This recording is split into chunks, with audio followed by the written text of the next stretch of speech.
Well, good morning, and thanks for stopping by. I was sitting my morning musings this morning and watching the news, and I was thinking, man, I am so glad that I'm a Christian. I look around and see what's taking place and see the chaotic events happening in this world. I just don't know what people do that don't have the anchor, knowing that no matter what happens in this life, uh, we're secure for eternity. And what a great and wonderful thing, because we're looking at just some horrific things. The shooting in Kansas City at the Chiefs parade, unthinkable. How could anybody?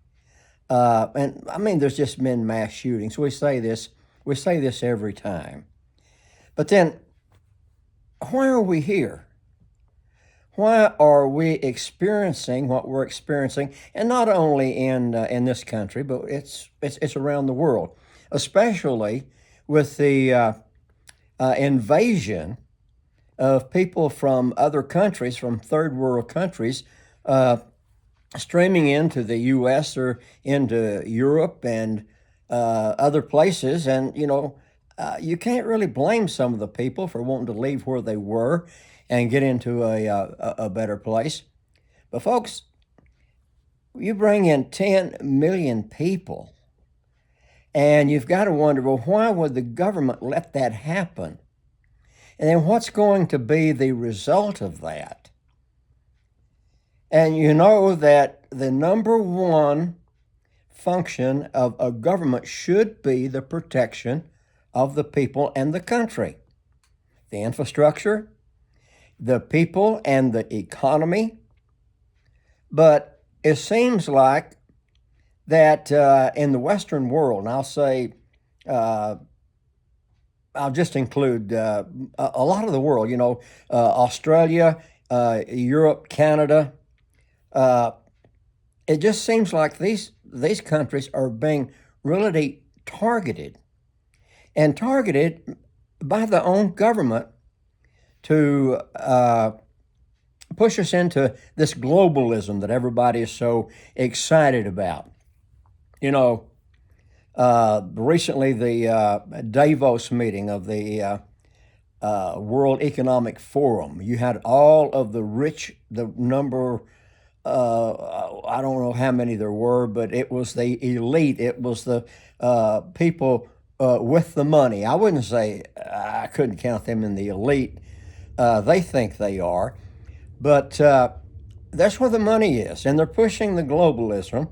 Uh, and then, in order to do that, they have to get rid of, well, in the United States, they've got to take our guns, and they have got to get rid of the churches, and they got to get rid of the Christians. They have their own religion, and Christianity is not involved in it because it's a totally satanic religion.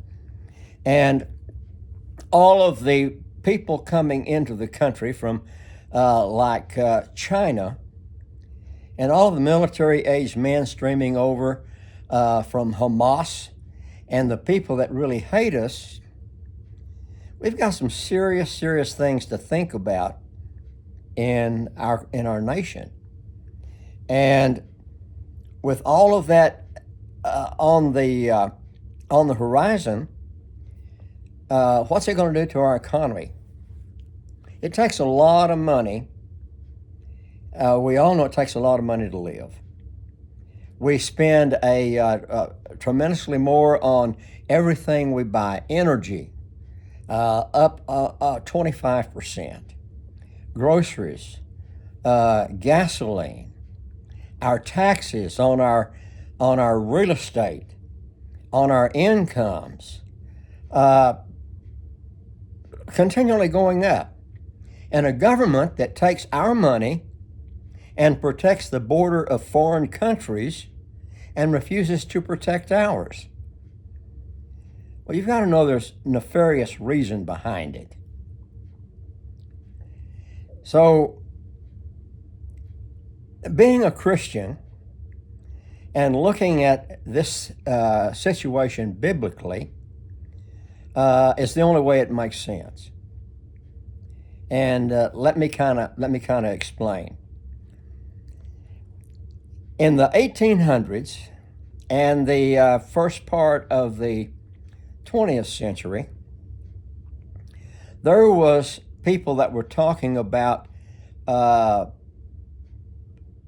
end times, eschatology, and there were people that were certainly talking about the rapture of the church and talking about the tribulation period, the 70 weeks of Daniel, and the things that would take place. But it was distant. It was like we just don't really see what's going on here, and we don't have a feel for it. Well, folks, right now in the day we're living in, we have a real good feel for it, because think about it. In the tribulation period, after the Lord comes and takes the church out, they will have a one world government. There will be a one world currency, evidently, the mark of this beast, and you have to have the mark in order to buy or sell. Well, look at digital-based currency that's we're about to have foisted upon us, whether we want it or not. It'll become a universal type currency. Worldwide government, the World Economic Forum, and all the nations are broke. Every nation is in debt. They borrow from one another. They print more money. Their economy goes up. Their economy goes down. They keep spending money like there was never tomorrow. As long as they have a printing press, they have what they think is going to be prosperity, I guess. Nobody ever has to pay the fiddler. But the time will come. And so all of these things are coming together, and we are seeing what the Bible has prophesied in eschatology all these years coming together, and look how rapidly it's come together.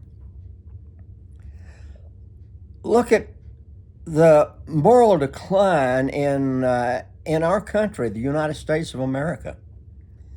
I mean, I was watching some videos on YouTube, and people stomping and just killing each other. This violence that even 10 years ago had never been shown, but it's there, and you can see it. You can see the evil. How evil is it to walk into a parade and kill a couple of people and injure, what was it, 23 in Kansas City? We have evil going on. We have all of the things that pagans and paganism has always brought forth. All of these things are coming together. So we know the end times is here. We know that we're bumping against them.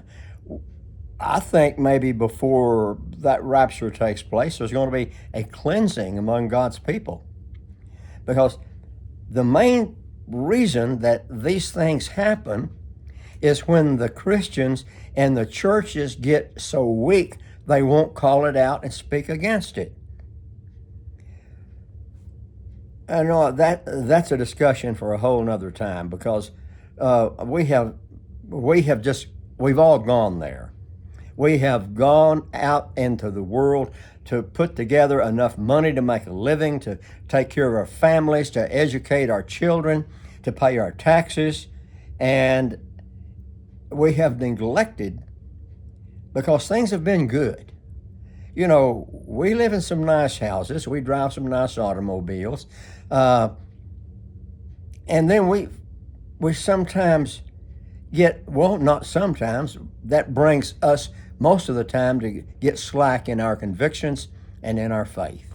So that's where we are. So I'll say again, I am so glad today that I know that I'm a Christian and know where the end game is played and who's going to be the winner and how it's all going to turn out. And if you're not, you can be. You can get into the cleft of the rock of the Lord Jesus Christ, and you can know that your eternity is secure, because right now you do not know if your life is secure in the next 10 years. No one knows.